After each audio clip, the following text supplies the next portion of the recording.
خبر آپ کو دیں گے۔ اسلام آباد میں مسلم لیگ نون اور پیپلز پارٹی کے وفود کے درمیان ملاقات جاری ہے۔ پیپلز پارٹی کی جانب سے شہری رحمان، راجہ پرویز اشرف اور ندیم افضل چند شریک ہیں، جبکہ نون لیگ کے وفد میں سالڈار رانا ثناء اللہ، ملک احمد خان اور احد چیمہ اس ملاقات کا حصہ ہیں۔ مزید تفصیلات جانیں گے ڈان نیوز کے نمائندے عرفان صدوسی ہمارے ساتھ موجود ہیں۔ عرفان، بتائے کہ ملاقات کتنی اہمیت کی حامل ہے اور اس ملاقات سے جو بیچ میں ایک تناؤ ہے وہ حل ہوتا ہوا دکھ رہا ہے؟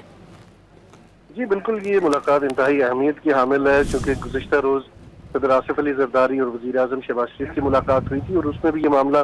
زیر بحث آیا تھا، اور پیپلز پارٹی کی یہ ڈیمانڈ رہی ہے کہ مسلم لیگ نون اس بات کی شورٹی دے کہ مستقبل میں اس طرح کی باتیں نہیں ہوں گی، تاکہ دونوں جماعتوں کے درمیان جو ورکنگ ریلیشن شپ ہے وہ خراب نہ ہو۔ اور اس حوالے سے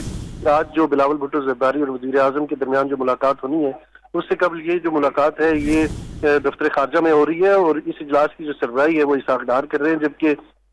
دونوں جانب سے جو دونوں پارٹیوں کے سینئر رہنما اس میں شریک ہیں، اور اس سے پہلے جو باتیں ہوئی ان کا بھی جائزہ لیا جا رہا ہے، اور اس بات کو یقینی بنایا جا رہا ہے کہ مستقبل میں دونوں جماعتوں کے درمیان کسی بھی طرح کی غلط فہمی پیدا نہ ہو، تاکہ جو ورکنگ ریلیشن شپ ہے وہ چلتے رہے۔ کیونکہ پیپلز پارٹی نے یہ بھی کہا تھا کہ اگر مسلم لیگ نون اس بات کی یقین دہانی نہیں کرواتی کہ مستقبل میں پنجاب کی جانب سے یہ بیانات رکیں گے، تو وہ